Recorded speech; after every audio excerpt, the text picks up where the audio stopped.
in the system, and beautifully it brings out all other feelings and thoughts. On the personal front, I used to suffer from vertigo very often. I used to get stressed, but all that is vanished beautifully. I don't take any medication for vertigo. For me, the meditation became a morning routine. It becomes part and parcel of the daily life. Every morning without meditation, no day goes up actually. Along with me, my wife also used to do meditation regularly. It gives a lot of support and connection. I was wired to actually expect quick results. So I was not mature enough to think of meditation as a journey that requires practice and patience to really see the benefits.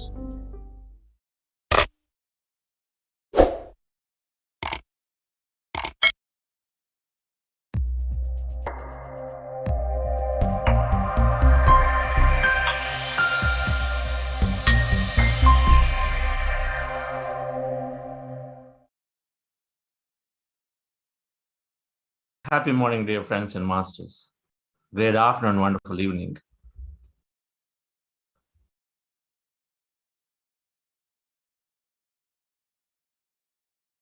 Very nice to hear from many of the leaders there. But Sri Ravela is towards the end. They're expecting too many things too soon.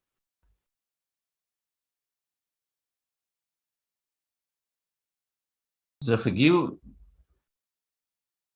that time, if you give that little bit of time in our practice,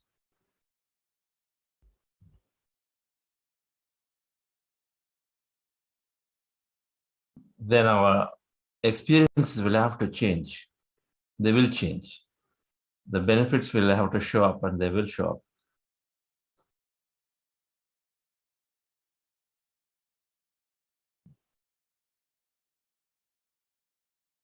As we are coming to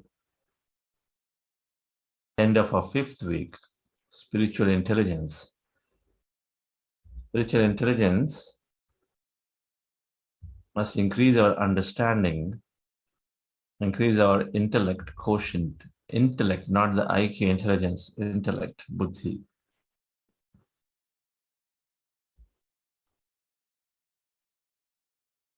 Which leads essentially to a most higher understanding of the truth.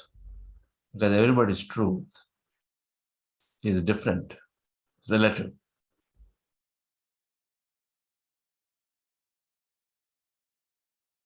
And Dharma is following the truth. Right and wrong are based on what we do against the truth that we know. Right and wrong is always relative for individuals. It's against the truth that I know.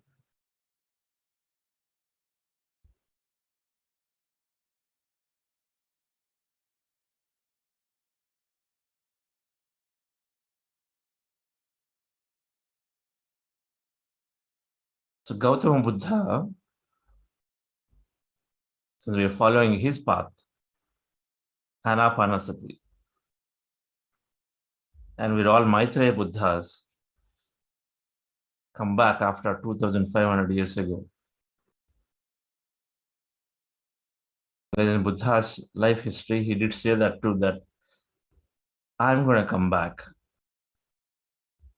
after 2,500 years again, but as Maitreya Buddha. So we're all practicing that technique that he found, simple technique. So there is this Buddha consciousness.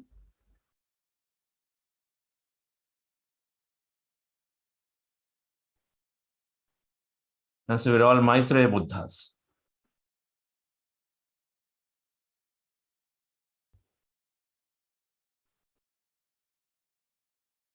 Who are primarily characterized by friendship, who are primarily characterized by wholeness or oneness.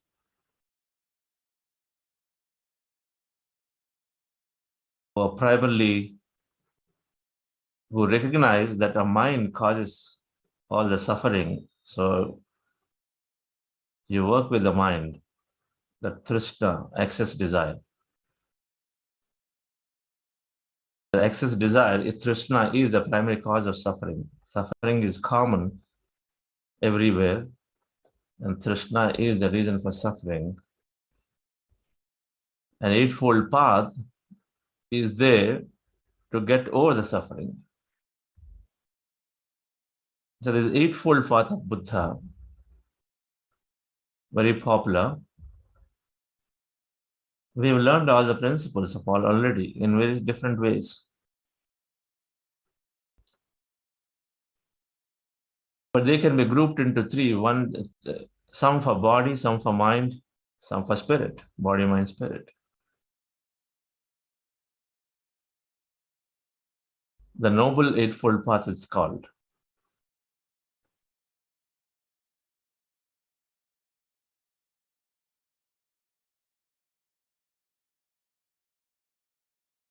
So to have the sound mind, two things in the Eightfold Path: right views and right intentions. Right views, right intentions for sound mind. It starts with that. Usually, always is listed there. It's not necessarily sequential when we are talking about them the way they're listed. You can view them as more of a cycle. They're all there. We practice all of them. One leads to the other. Right views, right intentions. The view has to be large enough. Everything starts from there. What is my understanding of my body? My understanding of you and the environment? Right view. Do I think this is the only life I ever have? Or there is a lot more to it? Do I think that I'm the only one who should survive? Or others' survival also is equally important? The right view is the highest view that we can have, that there is this consciousness. So all those 5 tenets of spiritual quotient are understood. If we have them, then we have the right views. That we are all one with everybody. My thoughts create reality. I am infinite. You are infinite. There is something higher intelligence is helping. When we have all of this, we have the right views, the highest form of expansive views. From there, of course, the intentions come. Intentions, right intentions. So how are we, what are we seeking? Once you have the right views, usually your intentions will become broader and bigger.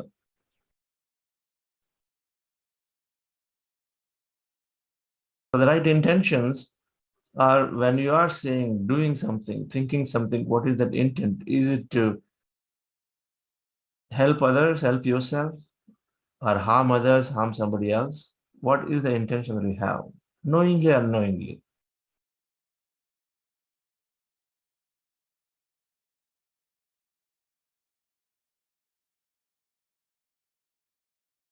What you do unto yourself is what you want to do unto others. Jesus Christ. So our intentions are always something that is very beneficial to ourselves and necessarily beneficial to others. So right views are a greater knowledge. Right intention is simply speaking, everything we are doing must expand something else. No harm, no violence, no interference. Not interfere. That's also is part of right intention.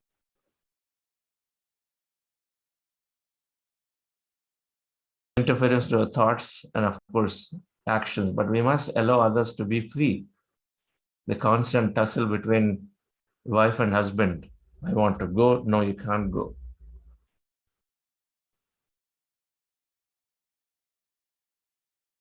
Between children and parents, typically that's where a lot of interference is there. Everywhere else is interference is less, it's more of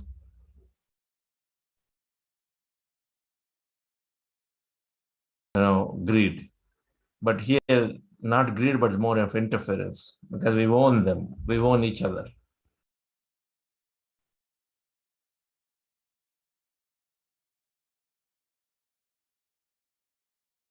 So if you take care of these two, the mind is sound mind, greater mind, expansive mind, right views and right intentions. And the body, three things: right speech, we spoke about this. Our power of words have to be impeccable. Must pass a triple filter test before we deliver. And another triple filter is not a filter, but three things we take care: not hurtful, right timing,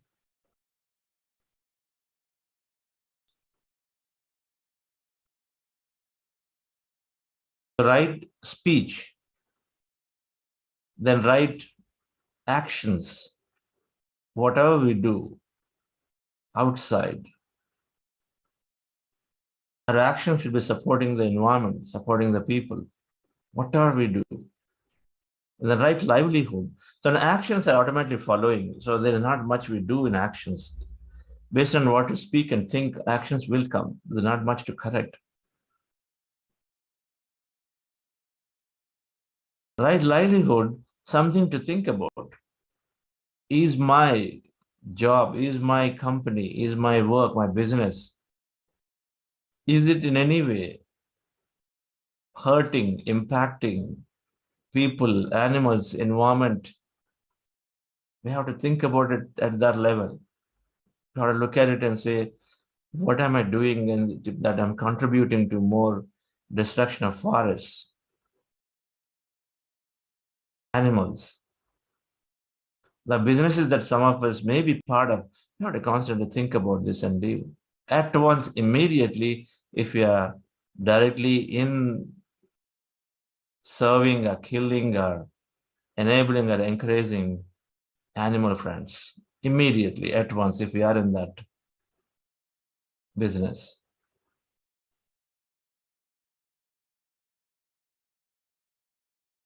Many people who run restaurants, either they have sold out the business or they made it a vegetarian-only restaurant.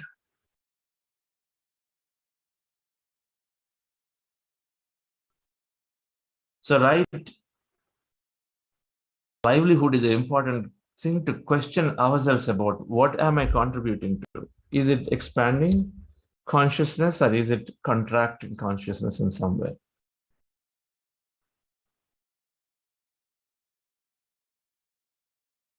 Our environment consciousness is part of this. Our livelihood, if it is destroying mass scale forests, are unnecessarily creating excess capacities, whether it's to real estate or this, all greed. You go and destroy a whole bunch of things somewhere. Right livelihood is an important element for us to automatically think about, because after we do not go that far, because it's also, it makes us scary. Hey, does it mean that I have to stop what I'm doing? How will I survive? So we tend to avoid this. But we can muster enough courage and we slowly lose our fear of survival, and so we start naturally navigating ourselves to the right livelihood. And then for those are the three for the body. And then for spirit, it's a right efforts, right concentration, right meditation, three things. The views and intentions for the mind, easy, right? What understanding they have, and then what do I have right now? What is my intention right now? I joined this large meditation group or this satsang, and then I want to listen in, I want to contribute. Right intention to go in. I want to go there and put some mud onto this.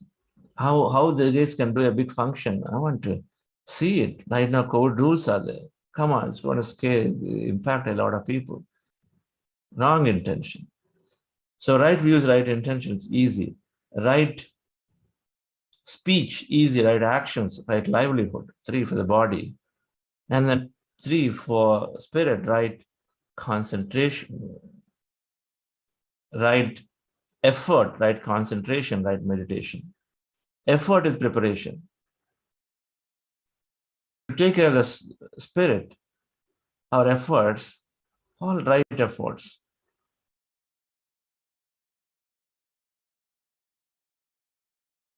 Tapaha, Swadhyaya, Ishvara Pranidhana. Those three can be the right efforts. Efforts to reduce need of the bodies, less sleep, less food. Reading the right books. What books am I reading? So many detective novels, so much this and that.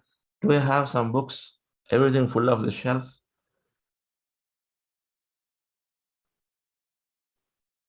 What do I do on full moon days? Have a nice party because there's so much light is there with lots of drinks and whole night thing, or okay, allocate the full moon days for totally for myself.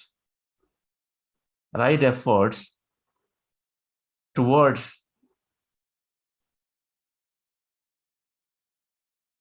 knowing, taking care of the spirit. Swadhyaya, tapaha. And then right concentration is the technique that we're using. Buddha did not talk about pranayamas because he believed in Ana-Pana-Sati significantly. That Ana-Pana-Sati is taking care of the mind or the body. So taking care of the mind, Ana-Pana-Sati connecting us to this greater consciousness. And so you become in operate as consciousness. So it is intelligent to take care of everything. If you have it, you get the right guidance automatically. Your actions are guided automatically. And so the action so requires you to walk every day fast or slow or run. It would be driven and be taken care. That's the idea. Not to say that it's not required. It's more to say that you operate from a larger intelligence. So then you'll do the right thing for yourself. So right concentration techniques and right meditation, right concentration technique is to Sukhamaya Pranayama, Sthirasukhasana, be comfortable. And the techniques are about emptying the mind. About emptying the mind, not something else. There are many ways that one can get to the path. And right meditation is vipassana. Ana-Pana-Sati is there. Vipassana has to be there. Do not stop at kaya anupassana. Do not stop at kaya pasana. Anupassana, a little bit of body, a little bit of bhava, a little bit of chitta, but full vipassana. There is no limit to seeing, true seeing. So we must encourage active seeing of our through our third eye. They're not hallucinations. They're not something that taboo that I can't talk about, but they are real third eye experiences of our understanding of larger consciousness. So what we get, we have to encourage and then understand them more through interactions. Ana-Pana-Sati Vipassana, true seer, become the true seer. Right meditation, that leads towards samadhi, bliss and all that.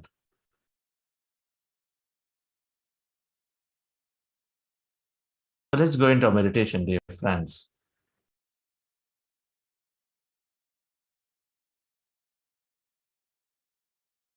So we will, like yesterday, today is a Sunday, long meditation day. So we're going to go a little longer. 1 hour, 15 minutes of meditation. We're going to go into, there's nothing more powerful than being in that state of emptiness because everything is originating from there.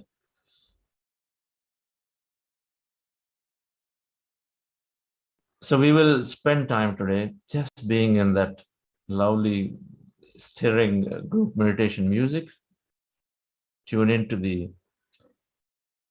Agastya Pyramid Kshetra meditation there. So our meditation is to empty our mind. We are doing Ana-Pana-Sati, or observing the breath. Breath mindfulness meditation with our eyes closed, fingers into fingers, hands comfortably in your lap. Cross your feet to ankle, and then observe your normal, natural breath.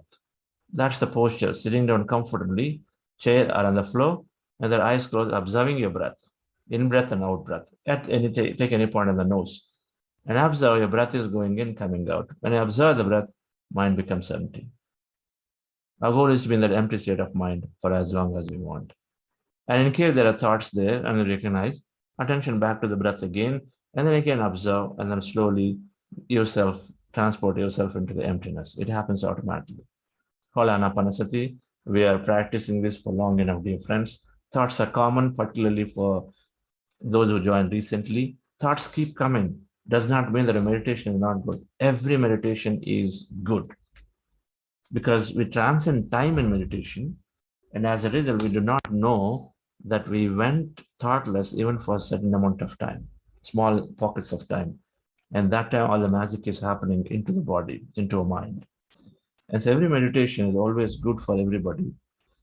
And so when the thoughts come, don't be harsh on yourself. Don't judge yourself that I'm not able to concentrate. It's just too much going on. Just practice not opening your eyes. Practice being there and then observing the breath in emptiness.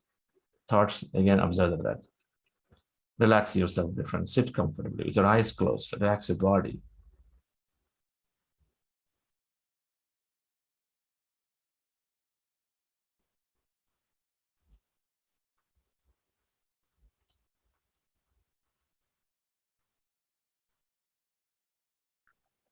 Fingers into fingers, hands in your lap.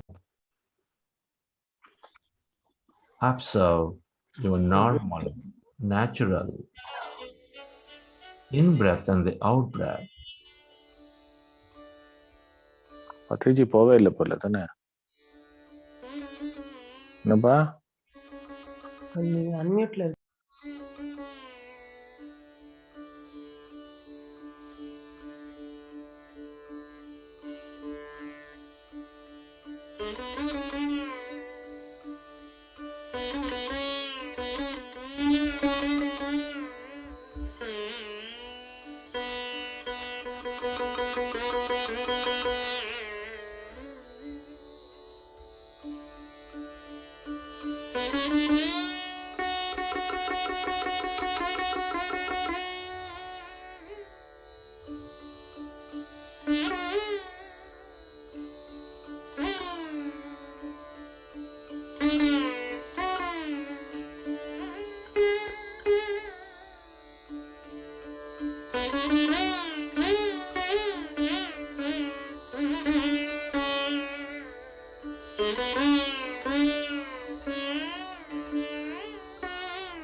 Be with your breath.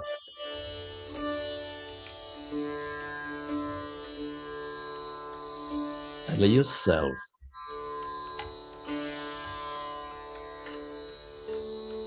to merge into that emptiness.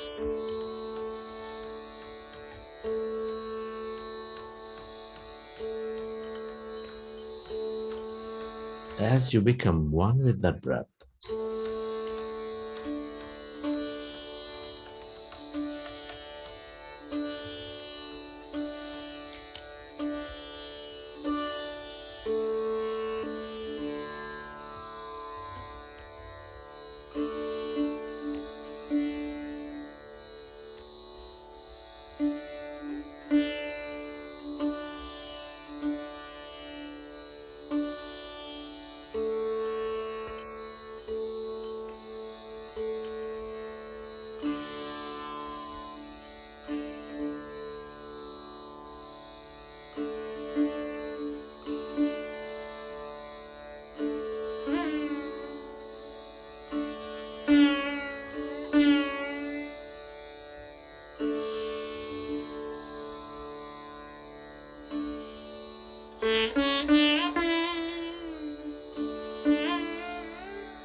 Last 30 seconds.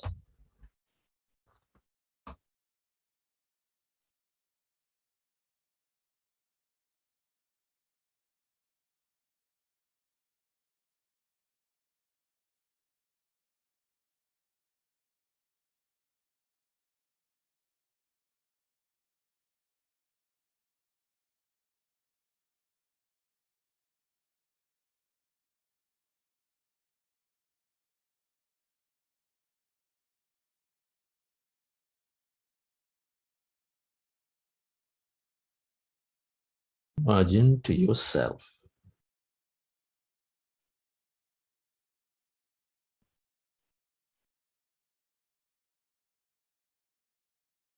The divine in you.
Chidananda Rupa Shivoham Shivoham Chidananda Rupa Relax your body. Shivoham Manobudhyam Karachitaninaam Natra Shrodra Jive Natra Grana Netre Natra Vyoma Bhumi Natedro Navayu Chidananda Rupa Shivoham Shivoham Recollect your experience from the session, and whenever you're ready, you can keep your hands on your eyes for 5 seconds, and then you may open your eyes.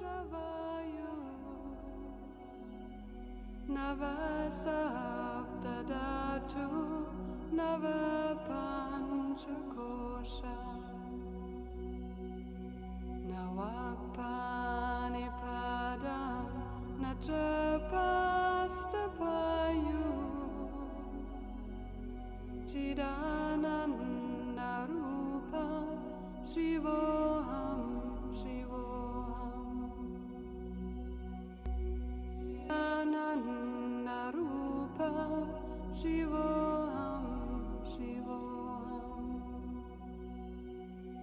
na me dvesha rago, na me lobha moh, madone va mene va matsarya bhava, na dharmo na charto na kamo na moksha, Chidananda Rupa Shivoham Shivoham.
You're unmuted.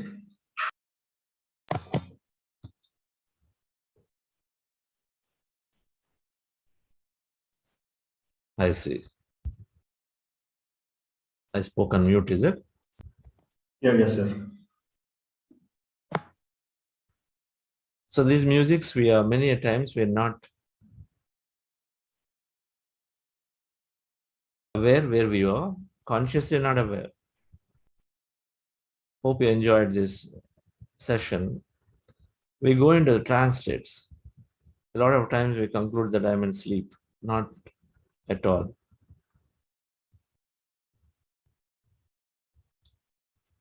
We go into a deep trance states, we get transported, we are there.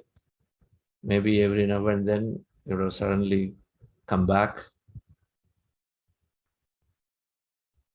So meditation, going into the emptiness, consciously aware and then not necessarily aware. So both states are there. And so many times we are going into the deep state of emptiness. So we are with this energy. A lot of healing happens when we are in this deep state. So either sleep or the deep state of emptiness, which is more in the theta states, or delta, which is in deep sleep. Both of them are very, very powerful for body rejuvenation, healing.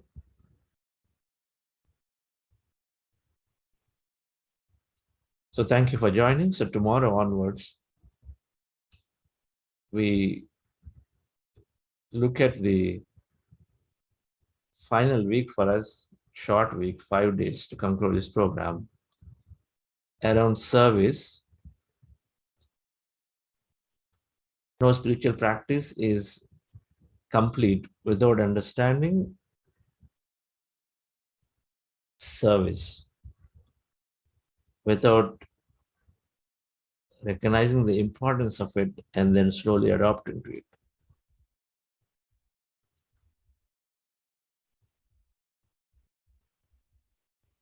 If the intention is to gain happiness and be contented, happiness every moment, contentment every moment, then service has to be part of life, simply because we are a grander self. So we move away from a personal self to a grander, bigger self where everyone is content. So it's that obvious. We no longer view ourselves as just me And so it becomes very natural that we must adopt to service, so we understand service. And our core intention of Buddha Civic Quantum Foundation is that all of us, as more resourceful, as more intelligent, educated, have the easy ability to carry this work to everybody around. And so we want everyone to be able to introduce it and teach or organize in many ways. That's our intention. Naturally, that we develop that ability. We have it. We have that quality, the talent is there in each of us. Just talking to somebody about it, making them sit and then meditate for some time, give a full lecture on emotional intelligence and how it's helping completely repair a relationship, or get them to a full 2-day manifesting workshop so they just make most of it. So anyways, we bring this. So we are going to cover that in terms of how to teach, how to take it to corporates or anywhere that you are with. All of that we cover next week, service week. But parallelly, we must have adequate time to listen to any of you still not shared, or as a concluding this program, would like to hear from you every day, at least 2 people that we hear, you're sharing your experience of how the journey has been. So thank you so much. So we'll conclude with announcements by Veena. Thank you, sir. Happy morning, friends. Starting tomorrow, December 6th, Buddha CEO Quantum Foundation is organizing a 11-day workshop. 11 days workshop for online guided meditation workshop for specifically exclusively for corporate people. It's specifically designed for corporate employees and leaders and professionals. So the timing will be 9 p.m. to 9:45 p.m. IST and only for 11 days. We recommend each one of you to pass it on to your known companies and corporates, take it to your companies and ask people to register for this event. The event is named Orbit. So ask people to register for this event and participate in it for 11 days and get benefited. It's mainly aimed for stress relief and positive mindset. So please ask your friends to register and get benefited. And thank you so much.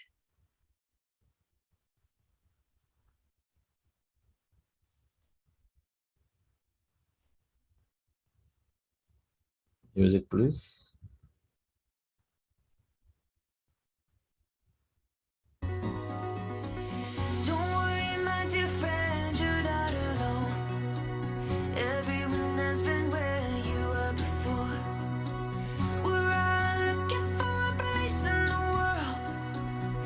Take a little time and be kind to yourself. Whoa, yeah. Be kind to yourself. Oh, be kind to yourself. Whoa, yeah. Be kind to yourself. Oh, be kind to yourself. You're already enough. Stop doubting yourself. I see you for who you are. You've got so much light, kindness in your eyes. You are so valuable. Continue playing. I want to show a couple of photos from. Continue playing.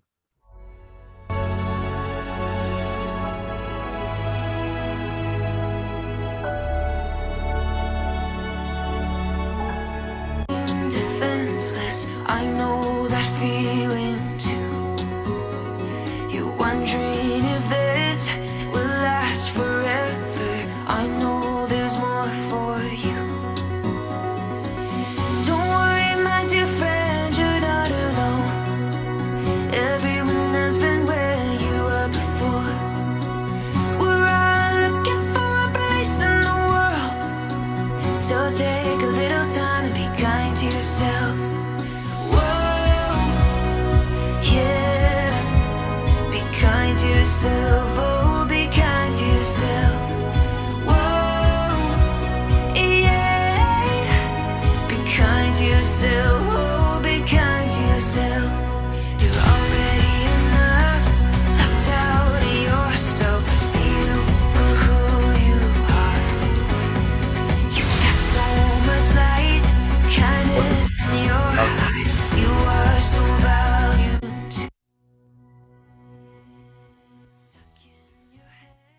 this place that I was there yesterday, it's a very beautiful place with hills. This is the Agastya Pyramid Center. So we just went up on a building, and all around, the feeling I got is exactly the feeling I got when I was there in Himalayas in Maharshi Mahesh Yogi Ashram. I went up on top of a residential building there, and all around the hills. This is exactly like that. There are nicely beautiful hills all around, and this is in that valley, Agastya Pyramid Center. So there is a pyramid coming up there, Merkaba Pyramid. So you have this regular pyramid, and then the inverted pyramid is going to come in those holes are there to have an inverted pyramid, an equally big size one that's going to come in and sit in it, meaning half exposed out and half inside. And very, very powerful, energetic place. If some of you visited Pyramid Valley, is one thing. This is just another type, a larger valley with lots of hills and greenery. I just thought it's pretty cool and quite energetic. So all of us must go there one of the days. And already there's an existing pyramid that's already built. You meditate in it, and beautiful nature, nice contours. It's going to be a great place once it's all built. We're working on it. Next year, I think it's going to be a lot more better with a lot more development.